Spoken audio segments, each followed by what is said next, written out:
Love जिहाद करने वालों को लव जिहाद जैसा उत्तर दो।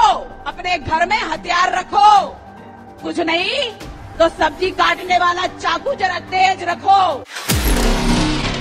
सामिक्राम, ये चंद सेकंड का जो क्लिप आपने मुलाहिजा किया, ये भारतीय जनता पार्टी की एमपी साध्वी प्रज्ञा ठाकुर हैं। इनकी आपने बात सुनी है कि किस तरह ये अपने लोगों को एक जलसे में खड़े होकर ये कहती दिखाई देती हैं कि मुसलमानों के खिलाफ अगर कुछ भी नहीं करते तो कम से कम अपने घर में सब्जी फ्रूट काटने वाली छुरी को तेज करके रखो, ताकि मौका आए तो तुम उन्हें सबक सिखा सको। यानी भारत की आईन साज असेंबली की एक मेंबर जिनका काम आईन को प्रोटेक्ट करना होता है, आईन को बनाना होता है, वो अपने लोगों को इस तरह की बातें बताती नजर आ रही हैं। ये प्रज्ञा ठाकुर हैं क्या चीज और भारत में इंटेलेक्चुअल लेवल क्या है, वो जरा इस क्लिप में मुलाहिजा करें कि किस तरह गाय के पेशाब के बारे में यही प्रज्ञा ठाकुर क्या क्या फरमा रही हैं। गाय के इस पे ऐसे हाथ घुमाएंगे तो अपने को सुख अनुभव होगा, उन्हें भी सुख लगेगा, लेकिन जब ऐसे हाथ घुमाते हैं उन्हें थोड़ी सी तकलीफ होती है, लेकिन वो सहन करती है। पर जैसे हम इनके ऊपर ऐसे हाथ घुमाते हैं, उल्टे क्रम में हाथ घुमाते हैं, तो हमारा बीपी ठीक होता है। ये अमृत है, ये साइंटिफिक है। साइंटिफिक है कि गाय पे ऐसे हाथ करने से बिल्कुल उल्टी तरफ ऐसे हाथ घुमाएंगे तो बीपी अपना ठीक हो जाता है। और गौशाला में सबसे अच्छी साधना होती है, तपस्या होती है। गलत कह रही हूँ क्या? गौमूत्र जो है, मैं कैंसर की पेशेंट, मैंने गौमूत्र से और पंचगव्य से बनी औषधियों से अपने को ठीक किया, अपना कैंसर ठीक किया है।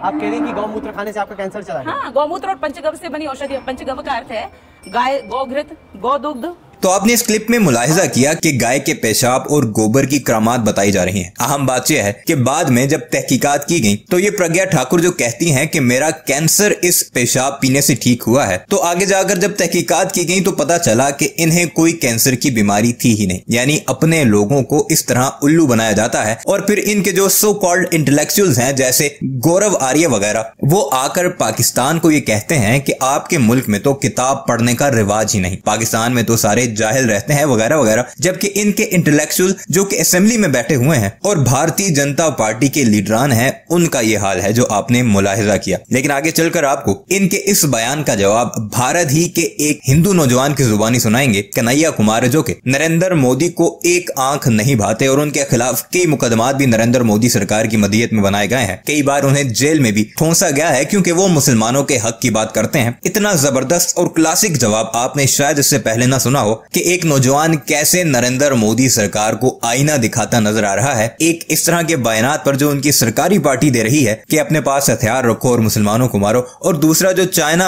आए रोज भारत में घुसता है और इनमें से किसी एक की जुबान से भी एक लफ्ज तक नहीं निकलता। आइए आपको लेकर चलते हैं। अगर आपको ये वीडियो अच्छी लगी हो तो इसे लाइक करने के साथ साथ शेयर भी जरूर कीजिएगा और हमारा चैनल भी जरूर सब्सक्राइब कीजिएगा और साथ ही साथ कमेंट सेक्शन में अपनी राय का इजहार भी जरूर कीजिएगा। आइए आपको वीडियो दिखाते हैं। एक सांसद है भोपाल की, सुना है नहीं सुना है? मैं उनको साध्वी नहीं बोलता हूं, क्योंकि साध्वी की भाषा में ना हिंसा नहीं होती है। जो सन्यासी होता है वो नफरत की बात नहीं करता है, जो सन्यासी होगा वो नफरत की बात नहीं करेगा, और जो नफरत की बात करेगा वो सन्यासी नहीं हो सकता है, इस बात को याद रखिएगा। तो वो जो सांसद हैं उन्होंने हिंसा की बात की, तो मुझे इसमें ना एक जो है साजिश दिखाई देता है। साजिश जानते हैं क्या है? वो सांसद महोदया एक्चुअली जय शाह के पापा का मजाक उड़ा रहे थे। जय शाह के पापा का मजाक कैसे उड़ा रहे थे? देश का गृह मंत्री कौन है? अमित शाह है ना। तो कानून व्यवस्था का पालन करना किसका काम है? अमित शाह का। तो साध्वी ये कह रही थी कि अमित शाह निकम्मा है, इसीलिए अपने घर में चाकू तेज कर लिए, यही कह रही थी ना। उस बयान का यह भी मतलब तो निकाला जा सकता है कि आप इस देश के बहुसंख्यकों को डरा रहे हैं और आप ये बता रहे हैं कि जय शाह का पप्पा किसी काम का नहीं है, इसीलिए अपने घर में चाकू तेज कर लीजिए। यह बात आपको ठीक लगती है? यहां पुलिस के लोग वर्दी पहन करके खड़े हैं, क्या मैडम हम ही लोग चाकू तेज कर लें तो आप लोग क्या कीजिएगा? उत्तर प्रदेश पुलिस की तरह मुंह से ही ठाई ठाई कीजिएगा? क्या कीजिएगा बताइए? बताइए इस देश की सिक्योरिटी फोर्सेज क्या करेगी? बताइए इस देश की पुलिस क्या करेगी? बताइए इस देश की न्यायपालिका क्या करेगी? बताइए इस देश की अदालतों में क्या होगा? बताइए इस देश में कानून व्यवस्था का क्या होगा? अगर हमको अपने घर में चाकू तेज करना है तो फिर गृह मंत्री किस लिए? अपने बेटा को बीसीसीआई का सेक्रेटरी बनाने के लिए? किस लिए है गृह मंत्री? किस लिए है रक्षा मंत्री? इस सवाल को अपने मन में पूछिए, और इस सवाल को जब आप अपने मन में पूछेंगे तब आपको समझ में आएगा कि ये नफरत की भाषा क्यों बोली जाती है। ये नफरत की भाषा इसलिए बोली जाती है ताकि हम आपस में लड़ने लगे, और जब हम आपस में लड़ने लगेंगे तो हमारा रेलवे बेच करके अपने दोस्त की तिजोरी में साहब पहुंचा देंगे। साहब ने कहा कि हम ट्रेन के डब्बे में चाय बेचते थे। गुरु, हम आपको चाय बेचते हुए तो नहीं देखे हैं, लेकिन रेलवे बेचते हुए आपको देख रहे हैं। गुरु, हम आपको चाय बेचते हुए तो नहीं देखे हैं, लेकिन BSNL बेचते हुए देख रहे हैं। गुरु, हम आपको चाय बेचते हुए नहीं देखे हैं, लेकिन LIC बेचते हुए देख रहे हैं। देख रहे हैं नहीं देख रहे हैं? और अगर कोई चाय बेचने वाला होता तो दूध का दाम बढ़ाता क्या? मैं मोदी जी की तरफ पूछूं क्या? अगर कोई चाय बेचने वाला देश का प्रधानमंत्री होता तो जब नया साल आने वाला है तो 2 रुपया दूध महंगा किया जाता क्या? दूध से इनका नाता नहीं है, चीनियों से जरूर है। दूध से नाता हो ना हो, चीनी से जरूर है। और यह बात मैं क्यों बोल रहा हूं?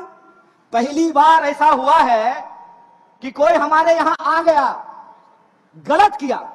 पूरी तरीके से भारतीय राष्ट्रीय कांग्रेस चाइना का विरोध करती है, उसकी निंदा करती है कि चाइना को कोई अधिकार नहीं है कि हमारी सीमा में घुसे, और अगर घुसेंगे तो हमको अपने देश के जवानों पे भरोसा है। हमारे घर में लोग फौज की नौकरी करते हैं, इसीलिए हमको पता है। अरे जूता नहीं भी होगा ना तो हौसलों से उनका मुकाबला करेंगे, यह बात हम जानते हैं। लेकिन कुछ निकम्मे लोग हैं कि बड़ी चालाकी से वर्दी के पीछे छुप जाते हैं।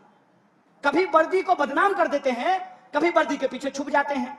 जब प्रज्ञा बोल रही थी चाकू तेज कर लीजिए, तब वर्दी को बदनाम कर रही थी, पुलिस वालों का मजाक उड़ा रही थी। और जब सरकार से सवाल पूछा गया तो वर्दी के पीछे छुप गए। तो मैं उनसे कहना चाहता हूं कि विपक्ष होने के नाते हम सरकार से सवाल पूछते हैं, और सरकार से सवाल पूछना सेना का अपमान करना नहीं होता है। सरकार यह जवाब दे कि प्रधानमंत्री जब कहते हैं कि ना कोई आया था ना कोई आया है, तो हमारे जवान घायल कैसे हुए, इस सवाल का जवाब रक्षा मंत्री को देना चाहिए। दोस्तों, हम एक गंभीर परिस्थिति से गुजर रहे हैं। इसीलिए भारतीय राष्ट्रीय कांग्रेस जिस तरीके से मजबूत विपक्ष की भूमिका निभा रही है, हमारे एक एक कार्यकर्ताओं को इस देश के एक एक घर तक पहुंचना पड़ेगा। और जो हमारी विचारधारा है, वैष्णव जनते तेने कहिए पीड़ पड़ाई जाने रहे। वैष्णव होने का मतलब होता है दूसरे के दुख दर्द में शामिल होना। और आज इस देश का दुख दर्द क्या है? दुख दर्द यह है कि GST और नोटबंदी के चलते इस देश के व्यापार को तबाह कर दिया गया है। दुख दर्द यह है कि 100 में से 45 लोग बेरोजगार होकर के घूम रहे हैं।